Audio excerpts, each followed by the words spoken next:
They have been caught gold-handed in a huge organized crime ring involving this precious metal, but there is more that needs to be done to put it down. We'll discuss it all as we explore.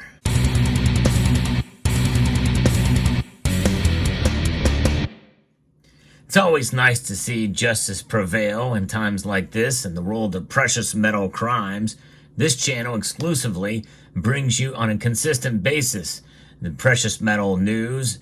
Not only that, but also found precious metal treasures as well as precious metal crimes. There's a playlist of which this video will be a part if you're interested in seeing other stories like this. Not all of them end with good news like this, but there's already a lot of damage that has been done.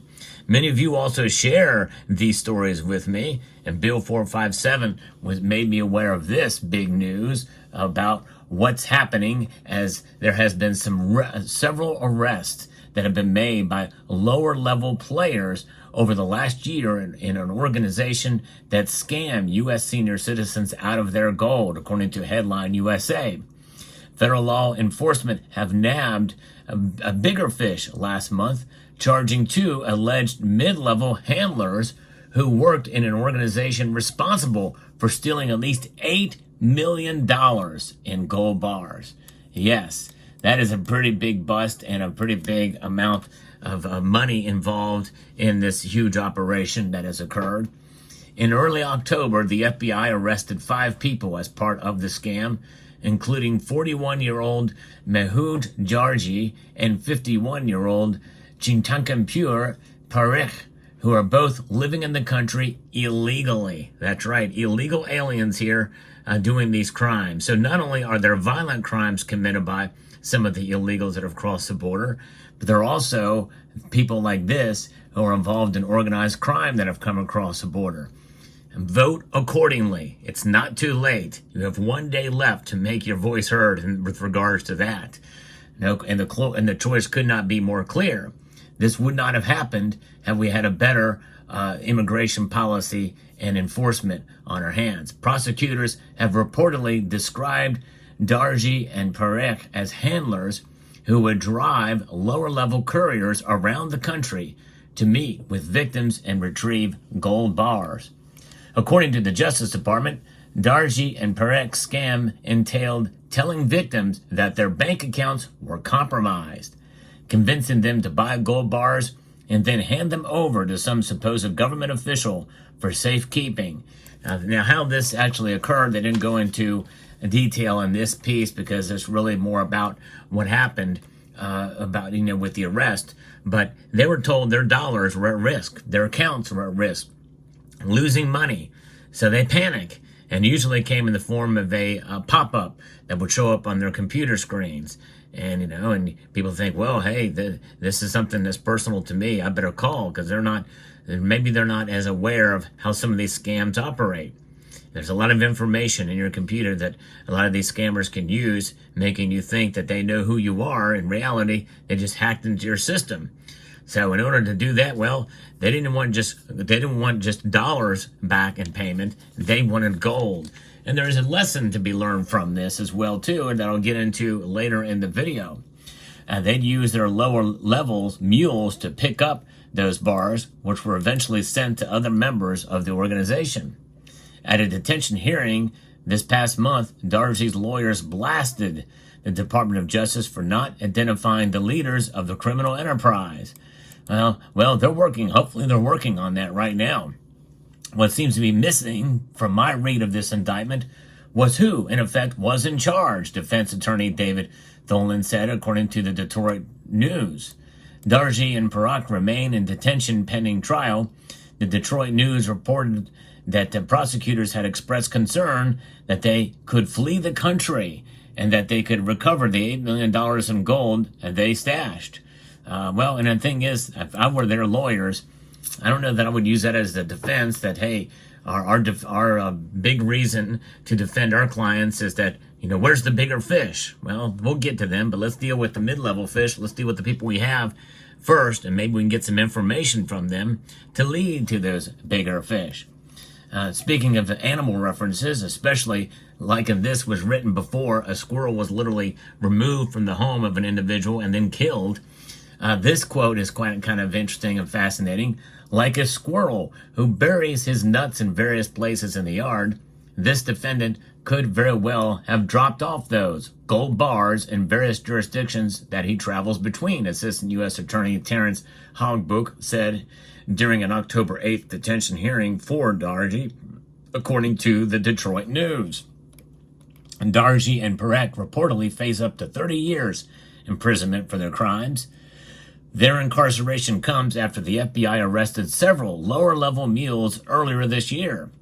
For instance, in June, the FBI arrested 39-year-old Ramajaran Ganesan, who was part of a scam involving a fake FBI agent named, wait for it, John Stryker. Yes, indeed. Of course, I receive a lot of scam calls, and as I'm sure many of you do too, and immediately you know when they use fake names by the accent. Alex Parker is one of them, but there's various different names that they use, but they pick the most generic names like John Smith, that type of thing, Alex Parker.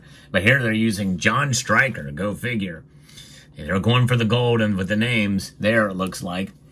After officers allegedly found 36 ounces of gold bars in his backpack, Ganesan told them that he was a courier and that the gold came from a separate pickup. He also told them that he was being threatened by someone into participating in this game. Of course, that's what they do. They blame others, and it very well could be some truth to that, some element of truth to that. You never know. And getting these gold bars. But yes, indeed. What is it so special about gold bars? A lot of them very much unidentifiable, but it could have very easily have been gold coins as well.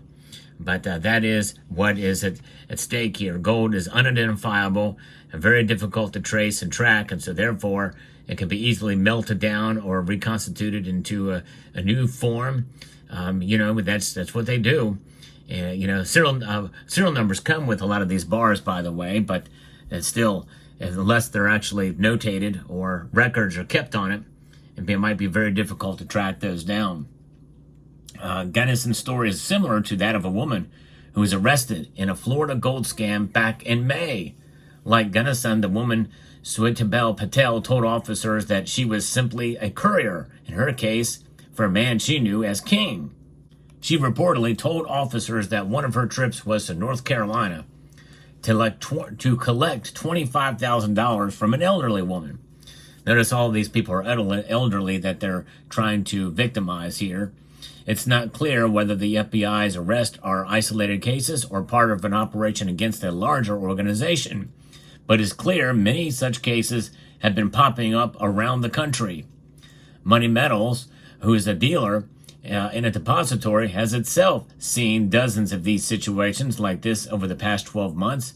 Other bullion dealers have made similar reports.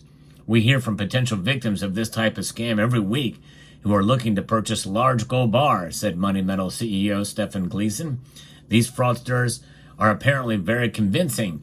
We have even asked some folks if they are being told to turn over their newly purchased gold bar to someone else. In some cases, they will even lie, only to call back later after they realize they have been scammed. According to an FBI report released back in April, scammers stole more than $3.4 billion from Americans aged 60 and over last year. That's overall. And these are only the reported incidents. That includes victims losing over $55 million during the last 8 months of 2023 to scams involving cash and precious metal couriers. Because you think about it, that and gift cards too. They don't mention gift cards here, but cash and gold, definitely the most common. Nothing traceable and trackable that can be shut down. And I'm telling you, folks, the reason why this is important is they very well may use stories like this to usher in a central bank digital currency, maybe even quicker, to protect against crimes, because that can be tracked and traced and be put right back into your account again, after it's moved. But, would not be surprised if they use some of this. But I tell you what, this makes a stronger case for holding gold. But when you hold your gold, there is a single party risk involved, and that is that you got to protect yourself from theft of that gold. And Idaho's Department of Finance actually issued a warning regarding this. about the latest trend last year, or earlier this year rather. Idahoans should be distrustful of anyone requesting the purchase of physical gold or precious metals for government or business purposes.